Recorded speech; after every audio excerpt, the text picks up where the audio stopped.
Hello বন্ধুরা, আমি হলাম আশরাফ আলী। আমি দিনাটা কলেজের দ্বিতীয় বর্ষের ছাত্র। আমি আজকে রয়েছি আমাদের গ্রাম এবং আমাদের পার্শ্ববর্তী গ্রাম ছোট বয়লমারি সংলগ্ন এলাকায় যে এক ঐতিহ্যবাহী নদী রয়েছে, তাকে নিয়ে একটা গুরুত্বপূর্ণ ভিডিও তৈরি করার জন্য আজকে আমরা চলে এসেছি এখানে।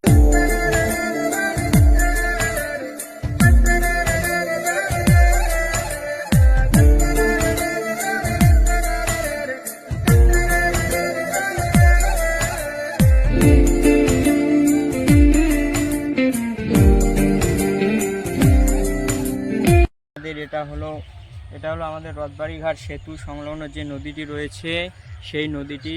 এই নদীটির নাম হচ্ছে ধল্লা নদী। এই নদীটি দুটো মিলনস্থল এবং এখানকার স্থানীয় ভাষায় এই নদীটির নাম রয়েছে দুমুকা। একটা হচ্ছে ওই ডাইন সাইড দিয়ে রয়েছে এবং একটা বাঁ সাইড দিয়ে রয়েছে। দুটো নদী এসে একসঙ্গে মিলিত হয়ে আমাদের এই রথবাড়িঘাট নদীটি রয়েছে। এই নদীটি খুব ঐতিহ্যবাহী এবং কৃষকরা এখান থেকে প্রচুর পরিমাণে জল নেয় এবং তাদের কৃষি কাজে প্রয়োজনে সেটি ব্যবহার করে। নদীটি খুব সুন্দর। এই নদীটি এখান থেকে যে দেখছেন, এই নদীটি একদম মিশেছে আমাদের শিঙিমারি নদীতে গিয়ে। এই নদীটি যখন বন্যা হয় তখন এটি বিশাল আকার ধারণ করে এবং বহুত ক্ষয়ক্ষতি হয় লোকেদের। এর কাচারগুলো দেখছেন আপনারা যে কীরকম ধসের মতন করে ধসে পড়ছে এবং এগুলো একসময় কৃষি জমি ছিল। এই কৃষি জমিগুলো একসময় ধসে গিয়ে এখানে নদীটি বৃহৎ আকার ধারণ করেছে।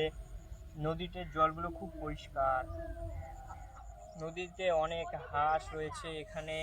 এখানে আমরা সবসময় এখানে যাওয়া আসা করি। তো বন্ধুরা দেখেন, আমাদের এখানে এই যে আমাদের কুটি বাড়িতে যে কৃষি আবাদ হয়েছে তাদের মধ্যে এই যে দেখেন আমাদের এখানে আলু চাষ। এখানকার আলু খুব ভালো হয় এবং আরও যেরকম যে ফাঁকা জমিগুলো রয়েছে সবগুলোতেও বীজ বোনা রয়েছে।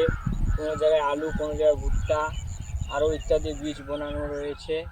আমাদের এখানকার পরিবেশে সবথেকে আলু ভালো হয়, আলু চাষটি ভালো হয় একদম। এই যে দেখেন এগুলো হচ্ছে আলু গাছ। দেখেন এই যে আমাদের এখানে কৃষকরা কিভাবে আমাদের এই নদীকে কেন্দ্র করে কৃষিকাজ করে। এই যে দেখেন এখান থেকে জল নিচ্ছে, পাম্পের সাহায্যে এখান থেকে নিয়ে ওই যে এখানে কৃষিকাজ পর্যন্ত এরা জল ব্যবহার করছে। এই নদীটা এত কৃষকের উপকার করছে যে কৃষকরা তাদের কম খরচাতে তারা নদী থেকে জল তুলে এখানে দিচ্ছে এবং নদীটা দেখেন অনেক শ্যাওলা, অনেক সুন্দর লুক। আমরা ভিডিওটা এখানে স্টপ করছি। এই যে আমাদের নদী এবং তাকে কেন্দ্র করে যে কৃষিকাজটি গড়ে উঠেছে তা দেখলাম। এবং আমাদের নদীকে কেউ যদি ভিজিট করতে চান তো আমাদের সঙ্গে আপনারা যোগাযোগ করতে পারেন। খুব সুন্দর লুক আসে, খুব সুন্দর দেখতে নদীটা। তো আপনারা যদি কেউ আসতে চান আমাদের সঙ্গে যোগাযোগ করুন এবং আমাদের পাশে থাকুন। তো এখানেই শেষ করছি ভিডিওটা।